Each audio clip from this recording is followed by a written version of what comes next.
generally how investors are looking at sort of emerging risk issues. The whole future of work is the umbrella under which AI worker displacement happens. Regardless of the sector and the company, I think a lot of inequality issues are actually ordinary business risk.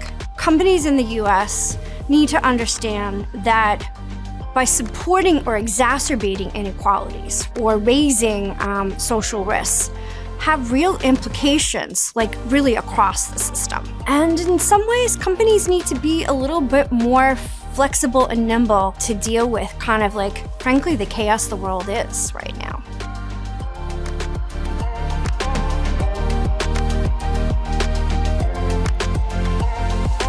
Lauren Compere, I'm head of Stewardship and Engagement at Boston Common Asset Management.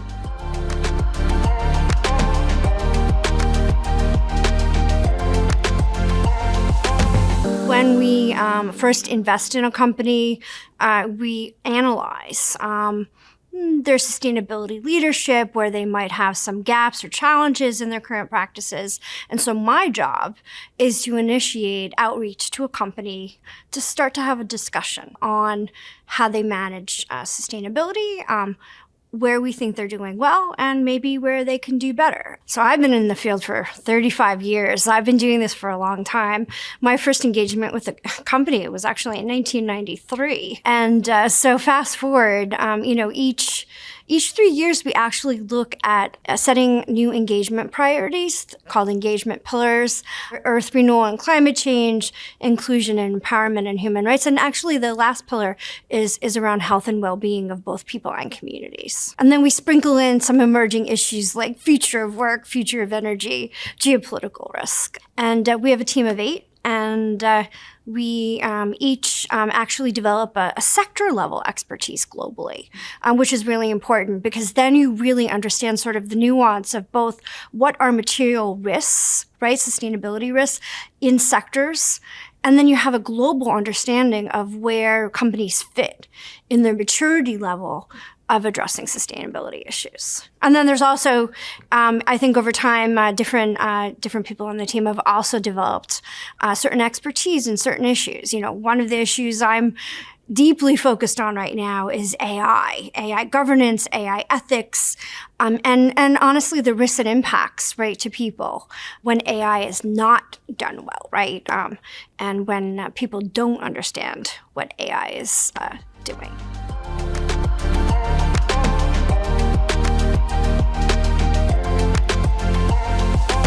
About 5 years ago, I started to really try to understand AI and sort of like who the players were and who was responsible and in charge of what. Private equity, venture, public equity, players like ourselves, we're all investing on the AI theme, right? And that translates differently in different sectors and different business models.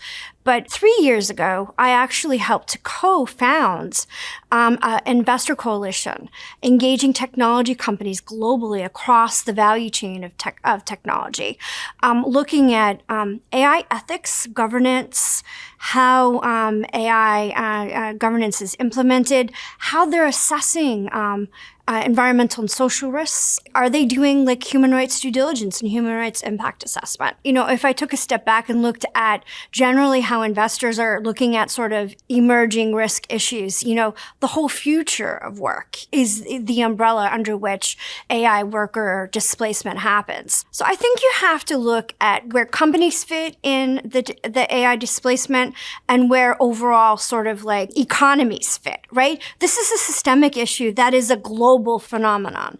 And I think it's really important to think about, as an investor, how that applies specifically to a company you're invested in. And so, for example, one of the areas we're engaging companies on is on gig workers. And things like how fast a food delivery operator needs to deliver food, and whether or not that algorithm, right, is actually causing worker health and safety issues.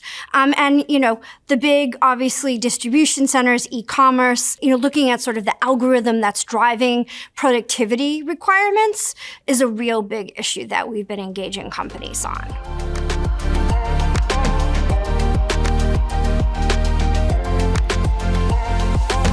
I would say that those that are subject to the EU AI Act, so more robust regulation on AI, or those that are subject to Digital Services Act in the EU, also the telcos, they already are responsible and required to report on their risk management approach to AI. Honestly, though, in the US, it's kind of the Wild West in terms of AI regulation.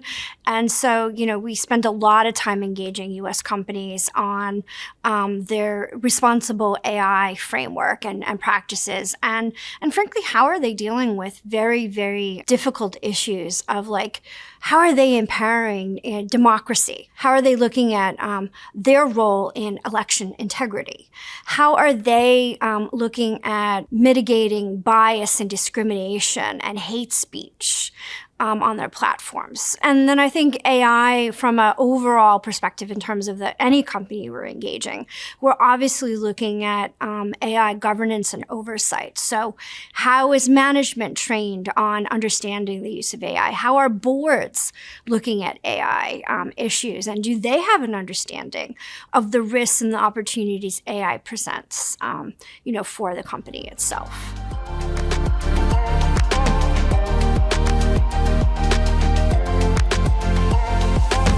I think you have to define what inequality means, right? And in what context to the markets you're operating in, the markets you're selling to, the markets you're sourcing from. So I think, honestly, each company needs to define where their most material inequality or social risks are. And also the social issues that they have the opportunity to improve. Investors are not one flavor. There are many flavors. And I think you have to understand who the investor is, where they invest, who are their clients, right? And I think those investors that are managing universal owner or asset owner, pension funds, they're going to have different, questions asked of them in terms of addressing inequality issues versus maybe, someone that is much more quantitative and short-term focused. So I think in terms of inequality, I think the way in which investors are engaging on this topic is quite different, right? But I think there are some fundamental issues around inequality that really span sectors.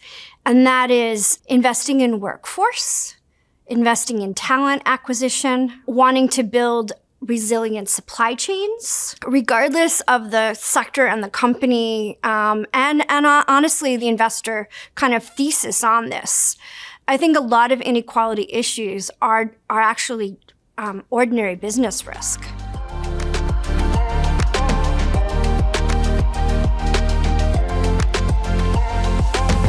I was looking at some facts and figures, from sort of the impact of natural disasters in the U.S. And when I was looking at kind of the trends, so from 2020 to 2023, the direct cost of natural disasters was $700 billion. But the indirect productivity loss calculated $4 trillion over that same period.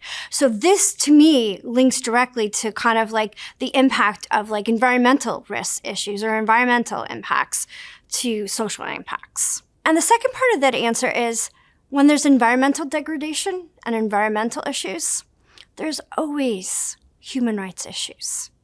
If you did a heat map of environmental degradation globally and human rights impacts, they always correlate. So that, I think, to me, is also a really good indication of the intersection of environmental and social.